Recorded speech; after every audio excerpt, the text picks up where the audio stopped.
Greetings, programs, and welcome to the Awesome Friday podcast for September the 17th, 2023. My name is Matthew, and I'm your host. And today, as is normal, I was trying to think of so many ways to say that like it's a normal thing, and I've run out. Yeah, but anyway, Simon's here, as usual. Simon's here. Say hi to Simon. Hello, say hi. everyone. How are you doing? Just let's do a brief recap of your mental state. A recap of my mental state. Well, I'm so glad you asked. 14 years ago. It's Sunday morning. It's my favorite time of the year. So it is neither hot nor cold. It is neither wet nor dry. It is neither still nor windy. The oscillation of the seasons finds its apex and just for a few days sits in 20-degree sunshine, wind, no rain. This is one of the two times of the year where I don't moan about the weather. And it is so obviously the best time of the year in Vancouver. I'm kind of offended that people like summer. This is the best time. The trees are turning, the leaves are starting to autumn to the ground. So what you're saying is you enjoy the autumn. I'm going to become autumn man. I'm going to get my chunky sweater on and wrap a jaunty scarf and go get a coffee and walk through the park and think about nature. Your disposition is toward the autumnal would be the more poetic way to say it. Yes, towards the fallen. I just hate being too hot and too cold and too wet. So this is just like it. And very soon it will Too hot, be too cold, November. too wet. Title of your sex tape. If only you knew. It's fine. So I like it. I love going out this time of year. Like spring. Yeah, I would actually agree because like I know it's the most regional episode of the podcast ever, but Vancouver in like September and into early October strikes that perfect balance of still being like 22 to 25 degrees Celsius outside, but with cloud cover and a breeze. And it's kind of great. It's kind of like the perfect temperature, so I agree. And it's before the clocks change and gives stupid dark evenings, which wreck everything. And I don't know why we're still fucking doing it. We've got a couple of weeks before that changes in November. So enjoy having light after work. There was a reason for daylight savings time, but we're not an agrarian society anymore. So yeah, we should definitely. We're literally not farming agriculture people. So stop it. It's stupid. Although we do have a lot of farmers, but we don't need daylight savings time anymore. They don't work in the sunlit hours anymore. We have electricity. We got hydroponics and all kinds of things. They can do it. They can deal with it. That's true. The stupid thing is the BC have already, like years ago, voted to stop doing it. And then they said, oh no, we're just going to wait for the West Coast of America to stop doing it too so we don't like go out of sync. Like, well, good fucking luck. Like, we're never going to do it if we wait for them. Anyway. Yes. All of this is very true. It doesn't take much for me to go from I'm feeling fine to fuck everything. But that is the nature. But on the upside, it is autumn in Vancouver, which we don't have quite the like tree color change that they do back in, say, Ontario, but like it is nice. It's lovely. It is lovely here this time of year. Really, really nice. And it's good. Yeah, there's like 6 weeks of every year where I get outdoorsy behavior, and it's like there's like 3 weeks in mid-spring and 3 weeks in autumn that are the time. It's good to get the happiest place in, so when the rain starts in November and continues till March, then you can survive that like deluge. But that's why we're so green, I guess, because of the 6 months of shitty weather. Yeah, okay. It's true. Yeah, I mean, for my part, my right now is I don't know if you've seen the movie. Have you seen the movie Mandy at all? No, I haven't seen Mandy. You told me not to. Didn't you tell me not to watch it?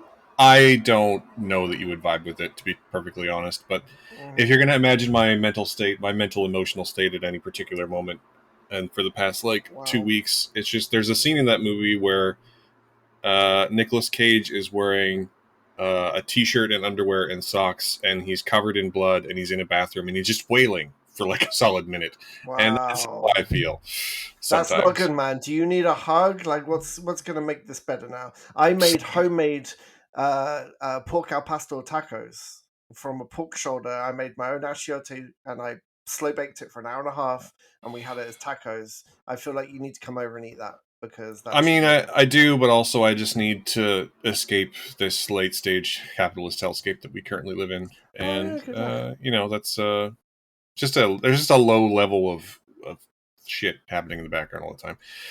But anyway, I'm fine. We're all fine here. Everything's fine. How are you? Yeah, how are you? It's a boring what conversation anyway. Let's have company. Sorry, if we're gonna do that scene, we're gonna do all of that scene. Well, let's move on anyway. We have a bit of a time limit today, but before we do move on to talking about two movies, let's just get a couple things out of the way. First of all, and I do always feel a little bit tacky putting these two things together, but first of all, if you're listening to this and you like what you hear and you listen to the show, you can support us directly in a number of ways, one of which is go give us a 5-star review on your podcasting platform of choice, or hit the subscribe button. Also great. Tell your friends. And we do also have a Patreon, which is patreon.com/MCSimpson. And for as little as $2 Canadian a month, you do get a bonus episode every week as well. This week's was almost 40 minutes of us talking about the strike, poetry, and recasting movies with better or different actors. That was a good one. Super interesting conversation, and if you like that kind of like rambling movie talk, then that's what that show is. Also, more importantly, and this is the part that makes me feel a little bit tacky, having put the money stuff first, but this show is being produced during the ongoing Writers Guild of America and SAG-AFTRA strikes, and none of the stuff we are talking about would at all be possible without writers and performers and the love and labor they put into making the films that we love. And we support them 100%, and we hope that the studios come back to the table and negotiate in good faith soon. It does seem like the studios are starting to realize that having the tech companies be their hardline holdouts is maybe a mistake, and we can only hope that that gets resolved soon, because it does seem like there's a couple of studios, Netflix in particular, who have a vested interest in not signing a deal because it would probably expose that their business model is a lie, is my understanding. But Warner Brothers announced that they've lost like $500 million in revenue because of the strike. And to put that in perspective, if they a 1/10 of that would more than cover all of the demands of both unions. So there you go. I don't see why the math isn't mathing. And even if it was only one studio, that would still mean that like 1/5 of that would cover both, right? Like it's pretty simple math. You can spend 100 million or you can lose 500. It doesn't make any sense to me. But anyway, studios come back to the table, get back to making movies, get back to giving a shit about the art that you produce, and that would be great. Ideally. Anyway, let's move on to talk about some movies. It's interesting. We had probably the longest bonus episode we've had forever and the shortest intro to the main episode we've had ever. So let's do this thing. This week is going to be a summer catch-up movie. We're going to talk about a comedy and a horror film from this summer that are now available on demand. I believe they're both available on demand. And we are going to start with the Jennifer Lawrence starring comedy No Hard Feelings. And Simon, why don't you give us the lowdown on No Hard Feelings? Because you watched it just, I think, yesterday, and I watched it like 2 weeks ago. I finished it about 10 minutes before we started recording, actually. So No Hard Feelings. There's a guy, Percy, who is the son of these two rich parents who have moved to, I don't think it's named where it is, but it's a seaside area of America that used to be this nice local area. Now it's being overtaken by rich white families, much to the chagrin. Chagrin. It's what? The place is called Montauk, and it is it's it's a real place. It's a resort town. It's actually it's clearly Maine. It's actually plays if you've seen Eternal Sunshine. It's the place where I have not. You haven't seen Eternal Sunshine? Okay, that movie should be at the top of your list. There's only so many times I've had my heart broken, so I haven't watched it yet, but I should. You should, but it's a real place. Is the point? So it's a beautiful seaside. So it's seaside in Maine. Very nice. All the rich white families have moved in and driven all the house prices up, and all the housing tax prices up as well, much to the chagrin of Jennifer Lawrence's character Maddie, who has lived there forever. She's a local. She hates the fact that all these rich people moving in, and she's a bit of a dumpster fire. She's got a big mouth and she uses it, and she's very promiscuous and doesn't make any sort of connections at all with anyone, and has pretty low standards for herself and others as well. And when the opportunity comes up to replace her car, she's an Uber driver, and she uses that job to pay off the increasing taxes on the home she owns, which was her mum's home. And the car, for whatever reason, gets removed. So she needs a new car, and she's an advert for these parents have placed to get their son, who has got social anxiety, some kind of girlfriend connection before he goes off to university, but as a secret. So, and the moment you see the setup of this movie, you know exactly how the rest of this movie is going to go. So if you're thinking, oh, this is probably going to happen, then you're right, because you've seen this before. And they offer her this car if she can basically have sex with him before he goes to, as his quote unquote girlfriend, before he goes off to university, to kind of break him in. So she accepts because she needs the car. And so the rest of the movie is, of course, her trying to make this very awkward teenager have sex with her, and through the interactions that she has with him and he has with her, they learn stuff about themselves and each other, and of course their relationship changes, and of course the truth, if it comes out, would definitely disrupt things. And you've seen this film before, and I don't know why I didn't like this movie, because there's so much to like about this movie. I think Jennifer Lawrence is a genuine movie star. I think she's great, and she's definitely in her "I'm going to do what the fuck I want" era. And there's some great lines in this movie. Especially the first half. There's some really, really good quick lines. I think Andrew Barth Feldman as Percy the boy is really good as well. And I think some parts of this movie are extremely sweet and very, like, obviously without going into details, it really echoes many of the things I've been through as well in my life. And um, some really lovely, sweet moments, and their connection is lovely. They have a really good chemistry together. And I don't know why. When the movie finished, I was like, well, I So unfortunately, did and you did you your mileage may vary with this, but you know how I'm kind of stickler for how things are made as well, and many of the parts of this movie were just not directed or edited well, and some of the musical cues were really kind of annoyingly, like some of the visual things that they use were really not even trying to be subtle. The use of a finger trap at one point made me go, oh geez, of course I understand what it symbolizes. You don't have to hammer it home. And I think this film needed a better director, I think. So I don't disagree with anything you're saying, but I thought it was fine. I thought that it was sweet. I thought it was just sweet enough. If anything, if I have a complaint about it, is that the advertising and a lot of the people talking about it made this seem like it was going to be a lot raunchier than it actually is. Yes. And maybe that's it. Maybe that's, but like ultimately, I think the biggest problem, if there is one, is that you're right. I've definitely seen the stunted, immature adult grows up via relationship with a overly mature child.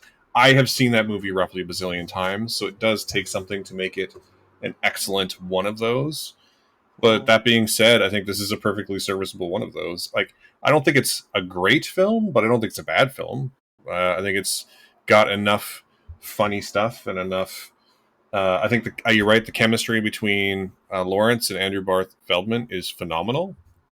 I think that the group dynamic with Lawrence and Natalie Morales and I can't remember the name of the guy off the top of my head, but the guy who plays Natalie Morales' husband, I thought their whole group dynamic felt really lived Scott in. MacArthur.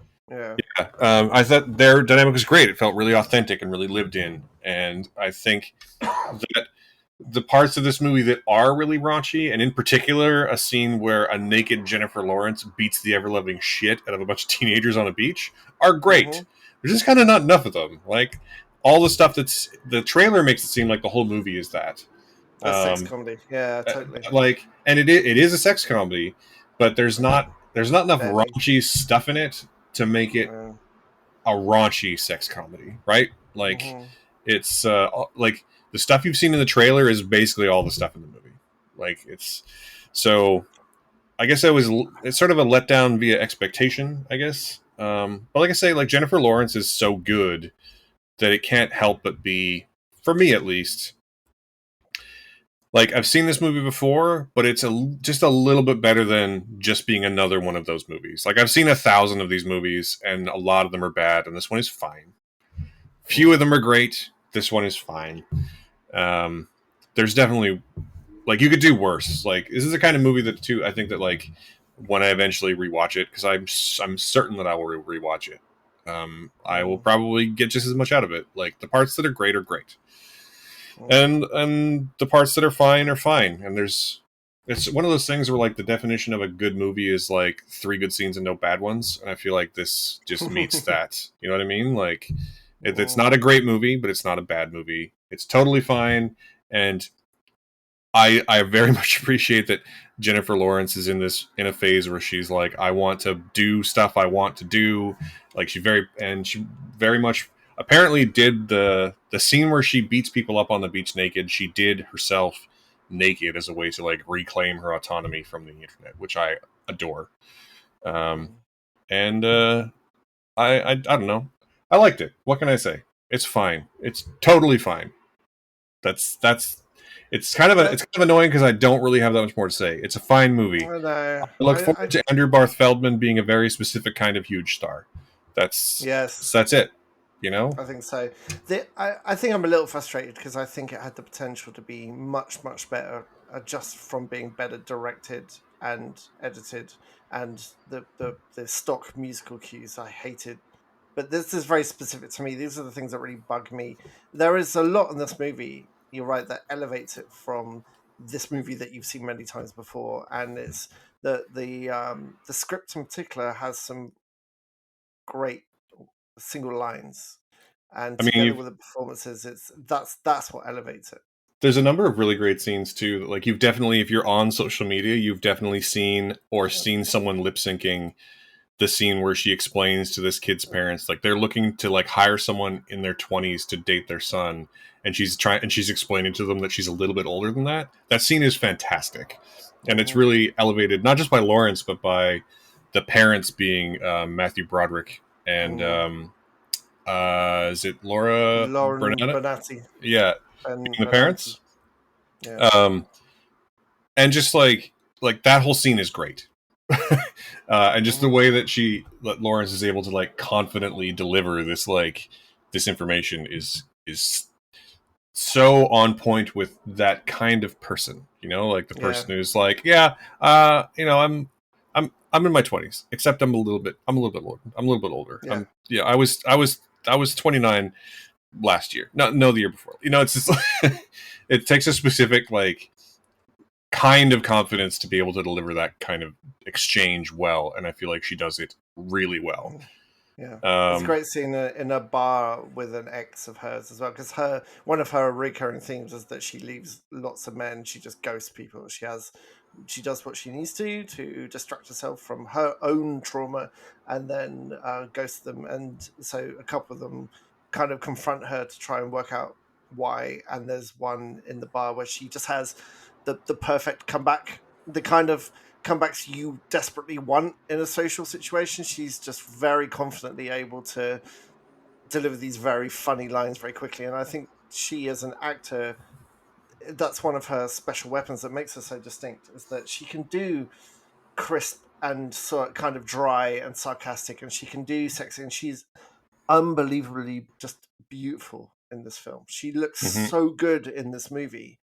she's looked better than she's ever looked, and she is so confident with her own sexuality as well, which makes her even more sexy. But she also and she's made a career out of showing vulnerability. I really love. I don't like the first two Hunger Game movies, but I love the last two because she really shows a lot of vulnerability, and I think she's got excellent talent for that. And of course, in the second half of this movie, as their relationship changes and she comes out of her facade a bit more, she goes through some quite clear sort of character changes, and I think she does a really great job. She's a great actor, and I really hope this is her kind of back doing lots of things now. I would like to see her do lots of things because she's incredibly watchable. And yeah, there's loads about this film to like. It's just, I don't know. It could have been so much better. It could have been much, much, much better. Even with the kind of story that we've seen before, I just really annoyed at especially some of the upbeat scenes where just didn't land for me. But the soft scenes, like there's one really lovely scene where it's not really a spoiler, but they're about to have sex, but they don't, and she ends up kind of just like looking after him a bit and just chatting to him on a couch. You probably know the scene I mean. Yep. And it's one of my favorite scenes of the movie. And again, hats off to the casting director for this film because they needed, obviously Jennifer Lawrence was the money behind this movie, but they needed that person to be opposite her, and I think they really found the right person for it, and it's just lovely when they have these quieter moments where they open up to each other. Absolutely lovely, and I wish the film had a bit more of that as well. But yeah, I sort of get what you're saying. I don't disagree. I land on it's totally fine. Yeah. I think we probably got the same score. Coming back to like the X's, I mean obviously the one we see the most is Eben Moss Bachrach. Anyway, he I really like him. I've liked him ever since the first thing I saw him in, which was Girls. He's so good at playing a like kind of a melancholy but weirdly upbeat mess of a human. And I think his exchanges with Lawrence in this about their past relationship are among the best in the film as well. And like again, like I think what it really boils down to is that like there's a few good lines in the script, but it's not like a very original film. Like if you've definitely seen it before, but because of the people who are in it, it's good. You know, like it's like if this had any other people in it, it just wouldn't. It's what am I trying to say?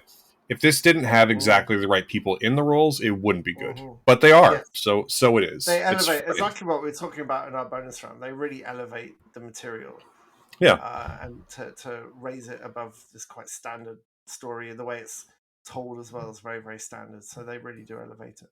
Yeah. So what are you gonna? For me, this is a 3-star movie. It's totally fine. And I don't have a problem saying that everyone should, like, if you want a fun like summer and like 90-minute distraction, like this is a place to go. Like you'll be fine. Yeah, I think I'm a 3-2. I'm definitely going to watch this again with my wife, and I'm between the 2 and the 3, but there's enough here that I really, really liked actually. I think a solid 3, it's fine, and I think that's going to be solidified when I watch it again. I think my wife's going to love it. It feels like her kind of thing. So, and honestly, I think about this a lot. I think me personally, just the idea that you're going to watch it again means it just can't be a 2. Like, why would you rewatch a 2, right? Yeah. Like, and if it was a 2, but you knew your wife would like it, you would be like, you know what, it's a 2, but I'd recommend it to my wife. But I'm not going to watch it again, But you're going to watch it again, so 3 it is. And again, it's totally fine. It's I feel confident giving it a 3. It's also, I think it's also exactly the kind of movie. It's a great example of the kind of movie where whenever some asshole in your life says they don't make movies for adults anymore, just be like, they made No Hard Feelings last month, and you just didn't watch it. So just go watch it. How did it do? Did it do good numbers? Was it okay? Honestly, I don't know the answer to that question off the top of my head, but I think it definitely the answer to that will depend on whether we get more of these. I mean, it definitely made its budget back. I think it did like $90 million versus a $45 million budget. Oh, so like it's so it didn't like do gangbusters, but it also was released like in August during the tail end of a pandemic, and it was up Mm-hmm. against something else as well that was going to be huge. What was it? I can't remember, but it was definitely like there was other stuff coming out at the same time that were going to be Mm-hmm. bigger deals. And like Mm-hmm. since the pandemic, like the what comes out each week, you can tell. Okay, like any given weekend, you'd be like, right, this is the one that's going to make all the money. Mm-hmm. And Yeah. when there's some like big tentpole blockbuster, and then an adult semi raunchy summer comedy comes out, like one of those is going to make a lot more money than the other, unfortunately. Mm-hmm. But this is the kind of thing that'll probably have legs on streaming and home video release because it's fun. It's a perfectly cromulent watch. Wow, you Yeah, were you dug out cromulent for this movie. That's a 3 stars. yeah. Cromulent is Um, the greatest word the Simpsons ever invented. Good. Should we talk about a second movie then? Should we dive in? Yeah, let's move on. So this is Okay, another. tell us about this. So it's a summer catch up for those of us here in North America, but I believe it's technically a 2022 movie. I think it came out last Oh, really? Halloween in Really? Australia, which, to be Oh, perfectly honest, is much better timing than August. yeah, for sure. Because like this came out in, I guess it came out in July worldwide, but it had like its festival and limited run stuff last October. Um, and this is the Australian horror film Talk to Me. Um, this is it's a horror film. Basically, the main character is a young woman whose mother has passed away. She's estranged from her father, at least a little bit. She basically lives with her best friend and her best friend's mother. The main character is played by Sophie Wilde, and the best Miranda Otto is the best friend's mom, and Alexandra Jensen is the best friend. And the short version of this is that they go to a party one day, um, and there's a person there who has this ceramic hand, and supposedly the ceramics surround the real hand of a dead medium. And if you take the hand and say "talk to me," you will see a dead person. And if you say "I let you in," they will inhabit your body. And it's made very clear very early that you can't do that for more than 90 seconds. Otherwise, like things would go wrong. And I don't really want to spoil too much more of it. I do know a lot of people already who love this film, and I think a lot of people who haven't seen it will probably love this film. But obviously, the first time that the main character does it, she goes for like 95 seconds, and is very specifically called out. Um, and so the rest of the movie, things go wrong. Uh, and there's another character who like gets stuck with it for like 2 or 2.5 minutes or something, and that character gets totally fucked up. Um, but ultimately, this is a very good horror movie. I think I know you liked it more than I did, but like it's a really interesting concept. The first half in particular, the characters end up treating this like possession thing they do. They treat it like a high that they're chasing. Like they literally have a party where they're basically like passing it around, getting high by being possessed by ghosts. And some of the ideas there and the performances around that are just exquisite. And then it's also really creepy in places where it needs to be. I unfortunately didn't love it. I didn't dislike it, but I think I was maybe let down by expectations because some people who I really like the marketing, but more importantly, some people who I very much usually are sort of on the same page with in terms of horror content, horror films in particular, um, loved this movie. Like 5 out of 5 loved this movie, and it just for me, there's a moment in the first act where a thing happens, and I'm like, oh, I now know how the rest of the film is going to progress, and that happens a lot. I watch a lot of movies. I'm sure it happens to you too, Simon. But when that happens, the movie also then to be for me to be good, for me to like really be like, oh, that was a great film. The film also needs to surprise me at least once or twice, and there just aren't for me very specifically. Past that certain point, there are just no surprises. Like everything else becomes insanely telegraphed, and it's all really well executed. It's not bad. I just didn't. I hate sounding so negative, but like I liked it. I did not love it, if that makes sense. Yeah, there's a couple of things here that I think are worth pointing out. I studied filmmaker as part of filmmaking rather as part of my major, and I had a terrible time the years after my university. I couldn't watch movies without trying to predict everything, overanalyzing everything, and I couldn't enjoy anything because I was always trying to work out what was going to happen and technically if I would have done it differently. And I found that I wasn't enjoying anything. So I found that I was able to kind of actively disengage that part of my brain. And ever since I've done that, because this is, I've noticed you often, my wife does too, you often pick up on things that reveal the rest of the story more than I do, because I'm pretty aware that I close that part of my brain down now. And I have to say, for me, it's made me enjoy movies again, just closing down the analysis engine. And so I think that's one of the reasons why I love this film. And also, another thing you know about me is that it's not, even if I can work out what's going to happen, how the story is told is way more important to me than the end game of that film, or where the story's going. I don't really care if I know exactly where the story's going, which kind of leads us back to my issue I had with No Hard Feelings. Like, if it's told well, if it's told creatively, then I'm going to enjoy it. And I think those two things combined made me love this film. I loved this film. This is exactly my kind of horror movie because it was unbelievably intense. That last act, as I said to you, I couldn't have watched it in the cinema because I was watching it in 10-minute bursts because it was so intense, and it was just the right style of creepy. I thought the cast were fantastic.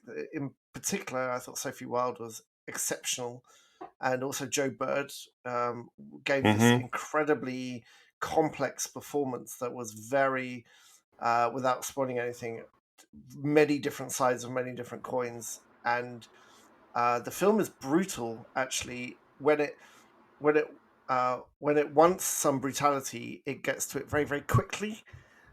You'll see what I mean when you watch the opening scene. You'll understand what I mean by this. It goes very quickly into brutality, and so it can catch you off guard.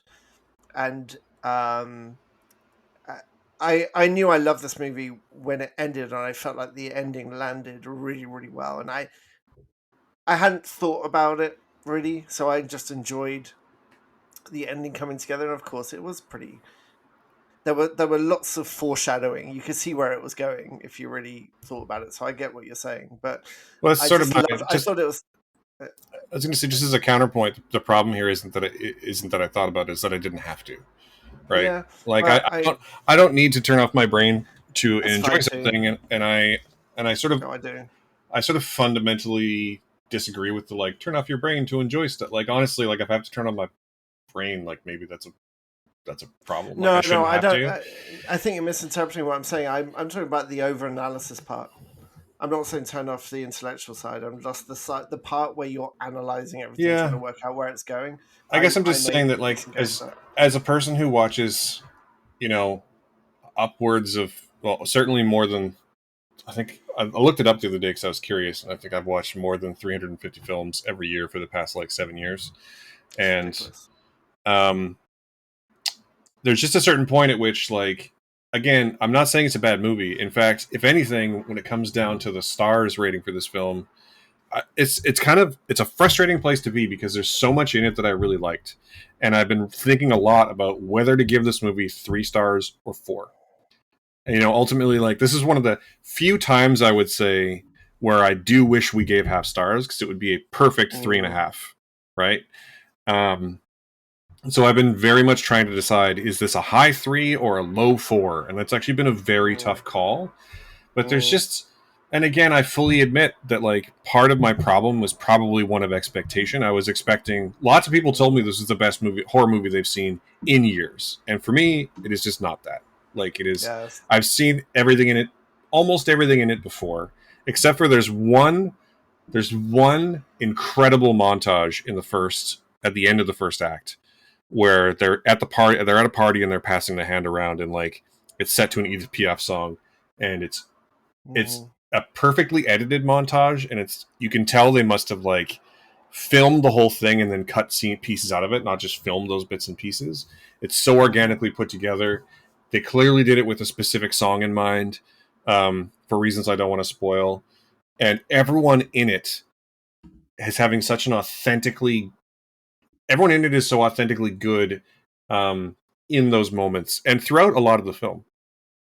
Sophie Wilde in particular, Miranda Otto in particular, who is probably still best known from The Lord of the Rings, but she plays the like no nonsense mom in this movie, and she's fucking wonderful.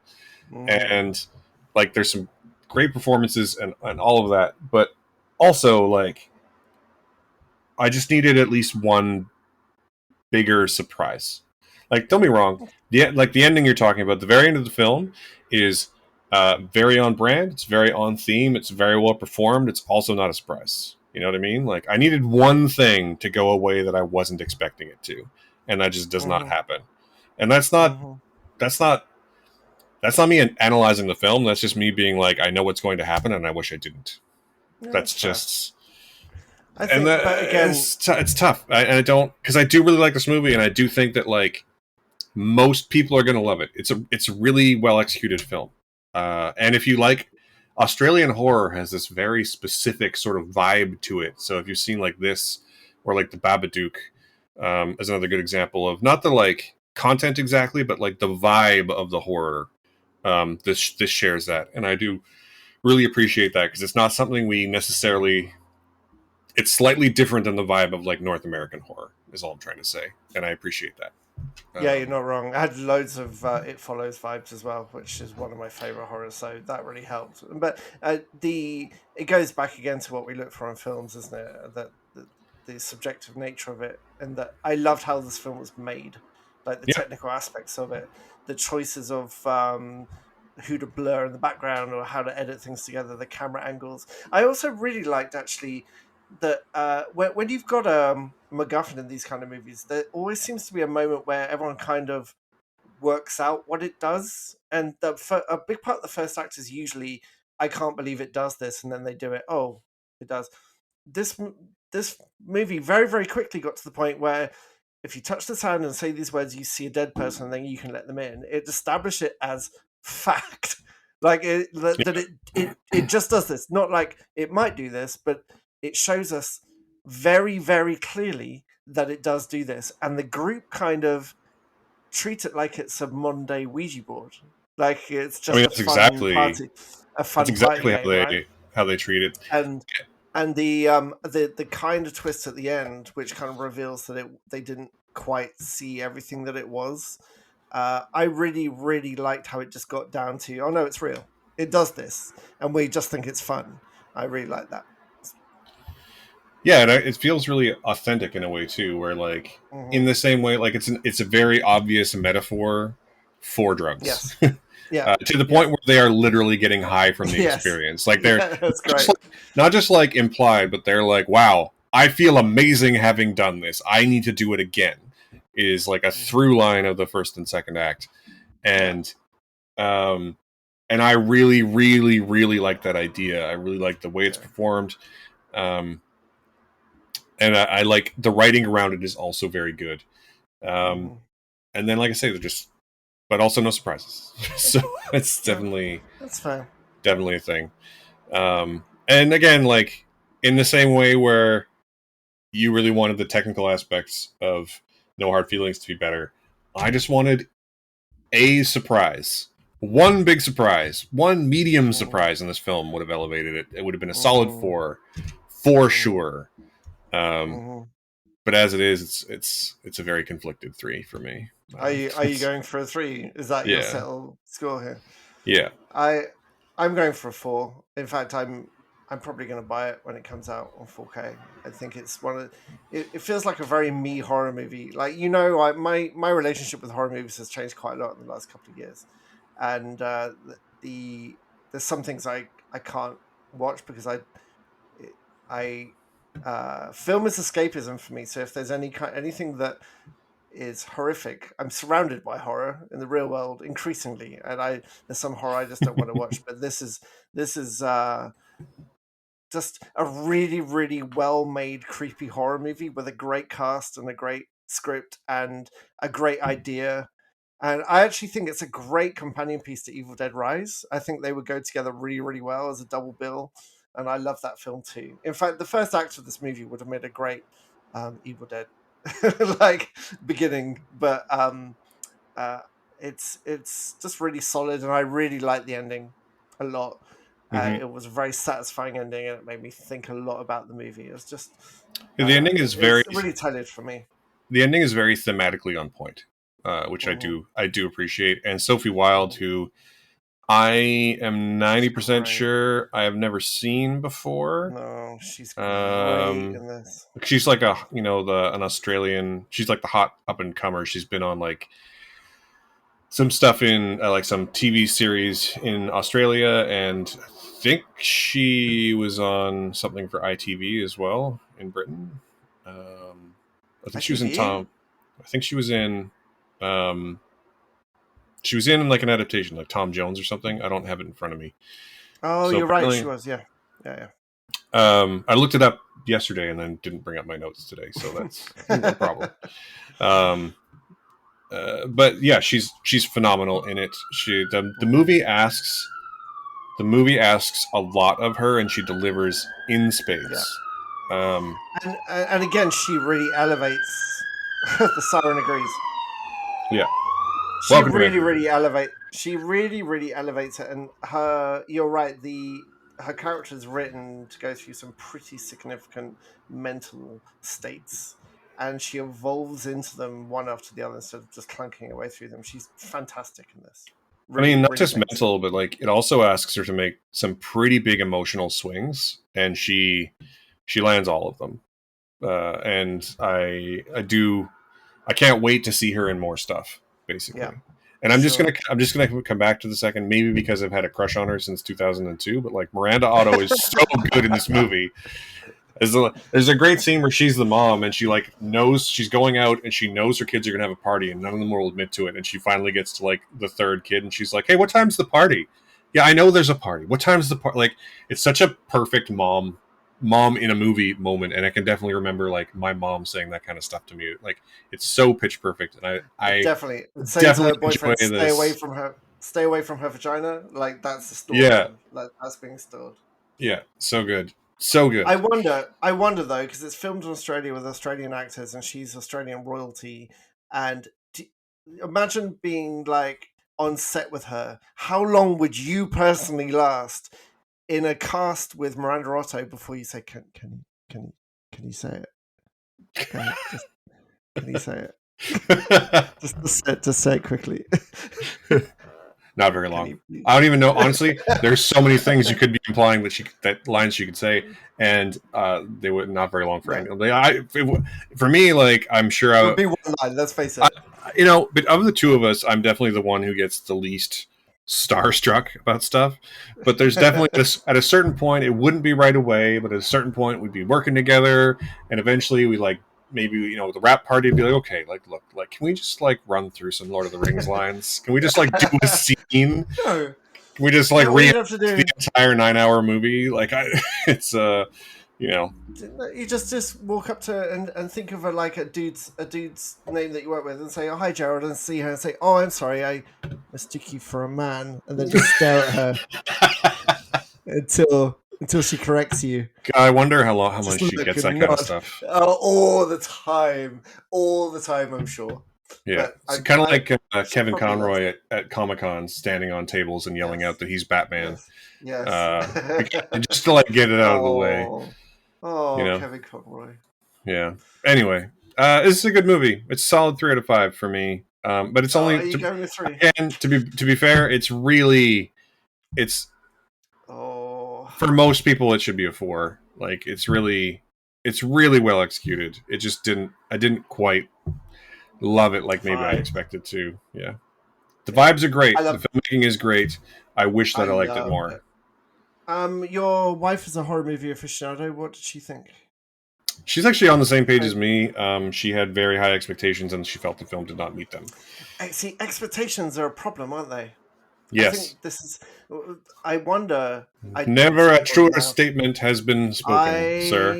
I since dumping social media almost completely. I only use Instagram now, and that's not really the same kind of animal. I am not watching with anything really the expectations past the trailer anymore. So I wonder if that then helps me enjoy things more.